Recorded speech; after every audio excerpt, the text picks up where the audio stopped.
You started a great tradition 4 years ago, the early morning ride to work with one of the two coaches from the game. Really I cool. want to peel back the curtain. How do you pull that off? And do you ever have to choose between one or the other? Yes. The first time I did it was pretty easy.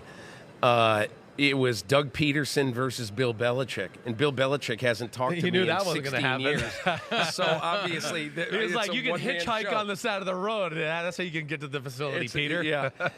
but Mike, I'll tell you exactly what happened. I was so glad when, our producer extraordinaire Matt Casey asked me to go to the Giants-Eagles game in the playoffs because I knew that I wanted after the game. I figured the Eagles would win.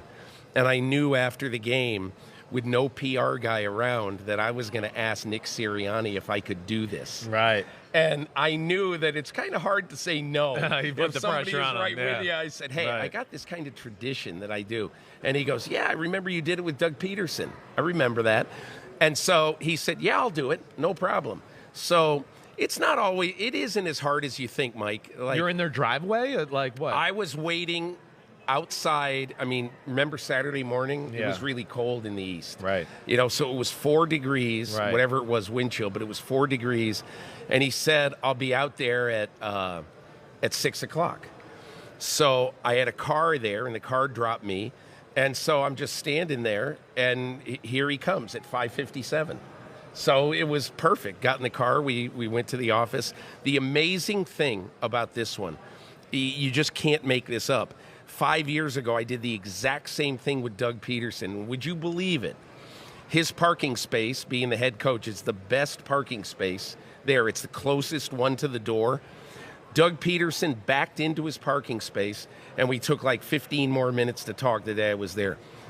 Nick Sirianni backs into his parking space, and we took another 5-10 minutes. But what was so interesting is that right across the parking lot, is the spot for Jeff Stoutland, the offensive coach, run game coordinator. 5 years ago, he came in like right after Doug Peterson, and he walks by and he says, "Good morning, Coach."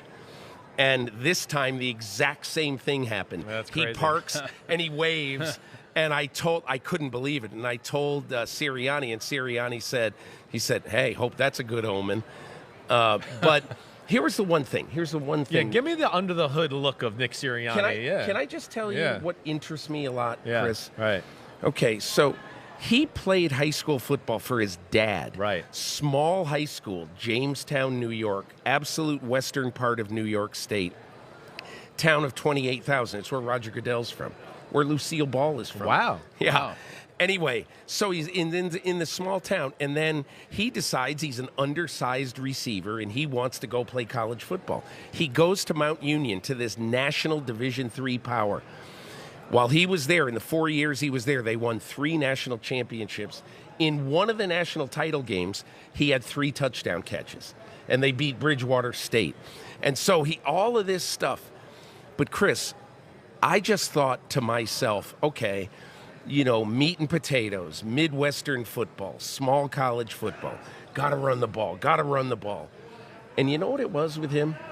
His coach at Mount Union always would say, it's about the players. It's about the players. It's about the players. You sculpt your offense or your defense to what your players can do best. And that is what he learned.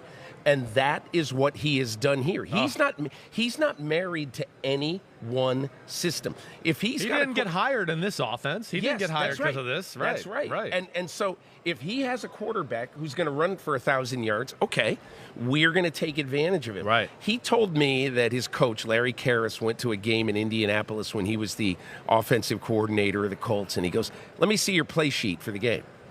He goes, "Where are the plays for number 13? T.Y. Hilton, their best receiver." This was like 3 years ago. And he says, "Hey, Coach, here they are. Here's the 10 plays, whatever they were." And he goes, "Good. Remember, players." Handed him back the play sheet. Yeah. So I learned a lot. I don't know Nick Sirianni, Right. But I learned a lot about him, and he was an impressive guy that morning. Why is it so hard for coaches to accept this notion that you do what your players do well, you don't do what they don't do. Well, Yeah. Sean Payton talked about that at length yesterday regarding his strategy for getting the most out of Russell Wilson. Why does it feel like that's the exception? Is it the ego of the coach that's so tied to his system that he refuses to bust that mold? Can I just give you one thought about that? I talked to Luke Getsy at length about mid-season this year because I wanted to know, it strikes me that you're probably not doing on offense what you would really want to do with a quarterback who's running it 12 times a game. Right. Don't you want a more sedentary, set pass offense and all that? And he goes, no. He goes, at the beginning of the year, I told these guys, we are going to run an offense that is designed to take advantage of everybody's best skills. And he goes, I'm not telling, Justin Fields not to run. I'm not saying stay in the pocket, be like Aaron Rodgers. He's not like Aaron Rodgers. That really impressed me about Luke Getsy. Well, I got 2 cents about that. One, I think some of these coaches are not capable of changing their offense. Like they don't know. They don't know enough offense outside the realm they've been taught to go, wait, let me go into, another offensive philosophy, right? It's a comfort level. It's a comfort level. I think that, and then I think as we've talked about before too, offensive coaches are conservative. NFL coaches are conservative by nature, right? Yeah. There's very few of them that just have let's say, the guts. Like Andy Reid or a Shanahan will just go, I've never really done this play, but I think this is going to screw them over this week. Like that weird play that the Chiefs ran, the whatever snow it globe. was. Snow globe, right? The snow globe they don't play. have the guts to do that. I've been around other coaches where you go, hey, wait, coach, I want to put this play in. We used to run this here, and man, it's a great play. It always works. And they would be like, oh, I don't know. We're going to have to practice it for a few weeks, and can you show me like 50 examples of it on film so I can learn how? And it's just like, coach, it's like read the post to the corner to the guy in the flat. It's not that hard, coach. It'll work, but they don't want to break out of their mold. They're scared. Like when Doug Peterson installed Philly special, late in that season in the playoffs. The one thing he said to me after the game is he said the players would have really been angry if we didn't run the play. Yeah. Because they love that play. Sure. But that's about culture. It's about camaraderie. It's about empowering the players, allowing them to feel like they're part of it. And you never know where a good idea is going to come from. Why would you shut out your locker room? Right. And that's the sense I get with the Chiefs. There's this very open dialogue between the coaching staff and the players as to what may work. And maybe it works, maybe it doesn't, maybe they use it, maybe they don't, but they're willing to take anything that may fall into that bucket. And by the way, they're in the Super Bowl because of it. That is really one of the reasons why I think that if you gave Nick Sirianni truth serum and you asked him, be totally honest with me, okay, how do you feel about Andy Reid picking David Culley over you for the wide receiver job in 2013 in Kansas City? Right. Because that's what it was. Yeah. He hired David Culley to coach his receivers instead of keeping the brightest young coach. Who was a quality control at the time, right? No. He was the receiver already? 1 year wide receiver coach. Okay. All right. Okay, Romeo Crennel, that was his year. Gotcha. That was the totally disastrous year with the tragedy in the parking lot late in the season. But I think he would say, honestly, that, okay, Andy Reid didn't know me from Adam. He understands. He's not mad at Andy Reid, okay?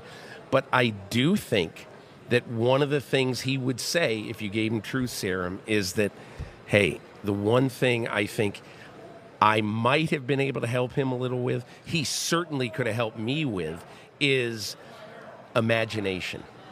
Because Nick Sirianni's got a good football imagination. Oh, definitely. And Andy Reid is great at it. Yeah. So that's why I think it's unfortunate that he didn't get to coach on Reid's staff. It really is. Because then who knows what might have happened.